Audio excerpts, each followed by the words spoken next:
Steve Jobs once said that you can't connect the dots looking forwards, you can only connect them looking backwards. So you have to trust that the dots will somehow connect in the future. Looking back on my time at St. Thomas Academy career, I've been able to connect my own dots through the ups and downs of my 5 years. With both my mom and dad living in Wisconsin a majority of their lives, it was never a legacy decision that I would attend St. Thomas Academy for high school. After moving to Mendota Heights as a 5-year-old kid who was in love with hockey, I soon then started to play for the Sibley Hockey Association. As summer started to roll around, my parents started to look for summer hockey camps.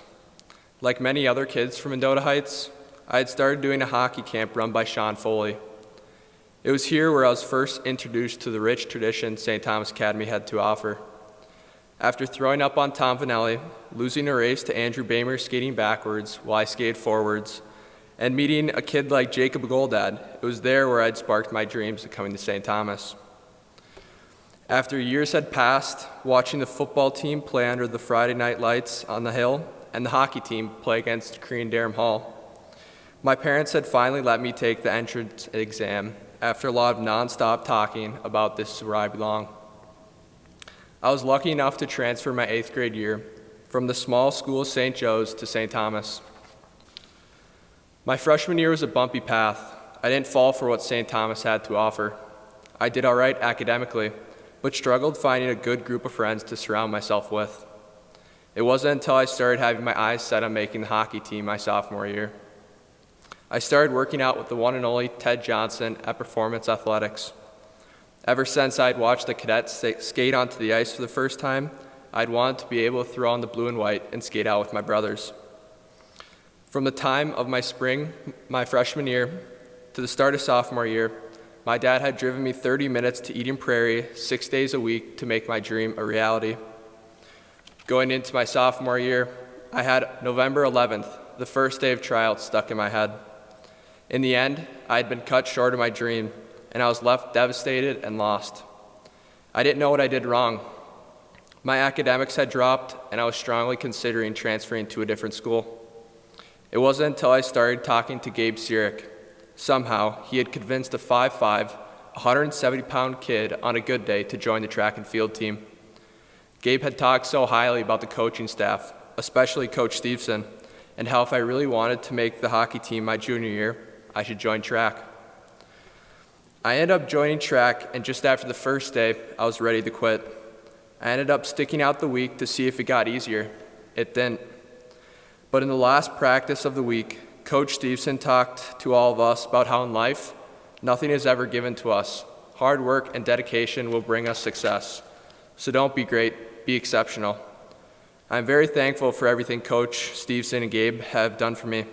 They have always been there to push me to become a better person and athlete.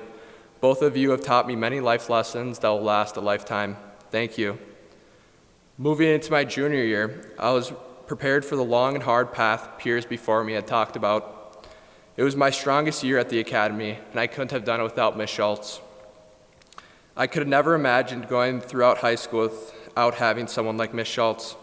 I'm so thankful for everything you have done for me in the Schultz gang.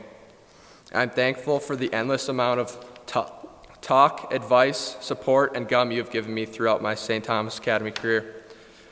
Lastly, for my final year, it had started off in the fall with the football team singing the fight song after a win at Jerry Brown Stadium. It had then moved into the winter, where I was fortunate enough to play for the Junior Gold A team. We had started off the season to a solid start, but we had started to fall into a little slump during the Christmas break. It wasn't until this team started to bond as a whole after team bonding events such as the J-Jeers to help us get us back on track to Woog. We had a strong ending to the season, putting ourselves in a prime spot for playoffs. Unfortunately, our state championship dreams were cut short by the coronavirus. Although our season didn't have the ending we deserved, I would not have changed a Junior Gold season for anything. It was the most energetic season I've ever had in hockey. The whole team had bonded as a family, and I'm thankful for each and every one that was a part of it.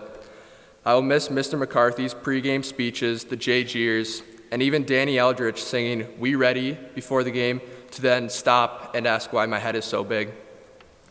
Although my high school experience was not as I would have anticipated in the start, I would have never changed it for the world. The countless twists and turns I have had to overcome throughout my 4 years is what made my high school experience so special. The relationships I have made will last a lifetime, and for that I am grateful for. The most important lesson throughout my years at St. Thomas I've learned is that you have to roll with the punches, even if the things don't go the way you expected. Because at the end of the day, things always happen for a reason. So you just have to trust that the dots will somehow connect in the future. In the end, none of this would be possible without my mom and dad. Mom, Dad, thank you for all you have given me and allowing me to attend this great institution. I am forever grateful. I may not act like it all the time, but I love you guys. Thank you and God bless.